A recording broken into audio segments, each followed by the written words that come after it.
మిథున రాశి వారికి ఈ వారం చాలా వరకు అనుకూలంగా ఉంది. వృత్తి ఉద్యోగాల రీత్యా వ్యాపారరీత్యా సానుకూల పరిస్థితి గోచరిస్తోంది. అష్టమ భాగ్యాధిపతి అయిన శని దశమంలో ఉన్నారు. షష్టమాధిపతి లాభాధిపతి అయిన కుజుడు దశమ స్థానంలో ఉన్నారు. రాశ్యాధిపతి చతుర్థాధిపతి అయిన బుధుడు కూడా దశమ స్థానంలో నిలిచిబడి ఉన్నారు. అయితే మీరు చేసే ప్రయత్నాలు ఏవైతే ఉన్నాయో అవి సఫలీకృతం అవుతాయా లేదన్న ఒక ఆలోచన ఉంటుంది. ఏది ఆలోచించకుండా మీ ప్రయత్నం మీరు కష్టపడండి, మంచి ఫలితం వస్తుంది. ఇటు ఉద్యోగరీత్యా కావచ్చు, వ్యాపారరీత్యం కావచ్చు, మీరు ఏదైతే అనుకున్నదో అది నెరవేరుతుంది. అదేవిధంగా సహోదరుల మధ్య చిన్నపాటి విభేదాలు వచ్చే అవకాశం గోచరిస్తుంది. ఏదైనా సరే ఆచితూచి వ్యవహరించడం చెప్పదగినది. కొన్ని నిమిషాల్లో ముందు జాగ్రత్తగా ఉండాలి, కొన్ని నిమిషాల్లో ఆలోచించి నిర్ణయాలు తీసుకోవాలి.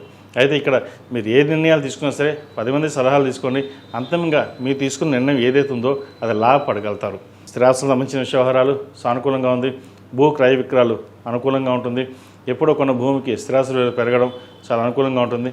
ధనం అదుపులో ఉంటుంది. మీరు ఏదైతే ఒక కార్యక్రమాన్ని తలపెట్టి అది పూర్తవకుండా ఉందో అది ఈ వారం పూర్తవుతుంది. అదేవిధంగా దూర ప్రాంత ప్రయాణాలు లాభసాటిగా ఉంటుంది. ఈ రాశిలో జన్మించిన విద్యార్థులు కాలం చక్కగా ఉంది. మంచి పరీక్షా సమయం కాబట్టి ఎక్కువ శ్రద్ధ వహించడం, ఆరోగ్యపరంగా కొన్ని జాగ్రత్తలు తీసుకోవడం, జంక్ ఫుడ్స్కి దూరంగా ఉండడం చెప్పదగిన సూచన. ఈ రాశిలో జన్మించిన స్త్రీలకు వృత్తి ఉద్యోగపరంగా వ్యాపారపరంగా మధ్యస్థ ఫలితాలు గోచరిస్తుంది. ఏదైనా సరే భాగస్వామి సలహాలు తీసుకుని ముందుకు వెళ్ళాలి, లేకపోతే నష్టపోయే అవకాశం గోచరిస్తుంది. దూర ప్రాంత ప్రయాణాలు, రియల్ ఎస్టేట్ సంబంధించిన వ్యవహారాలు, కాస్మెటిక్స్, సినీ కళారంగాల వారికి, చిరుసాయి వ్యాపారస్తులకు, అదేవిధంగా కూరగాయల వ్యాపారస్తులకు, హోటల్ మేనేజ్మెంట్ వ్యాపారస్తులకు కాలం అనుకూలంగా ఉంది. కొత్త వ్యాపారం ప్రారంభించాలి, మనకంటూ గుర్తింపు ఉండాలి అన్న ఆలోచన చేస్తారు.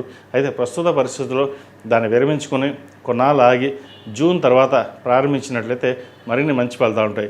లేకపోతే ఇప్పుడు దాని ప్రణాళికను సిద్ధం చేసుకుని జూన్లో ప్రారంభించండి, మంచి ఫలితాలు సంప్రాప్తిస్తాయి. ఈ రాశిలో జన్మించిన వారికి ప్రతిరోజు ప్రతినిత్యం దక్షిణామూర్తి స్తోత్రం, అదేవిధంగా హనుమాన్ చాలీసా పఠించడం చెప్పదగిన విషయం.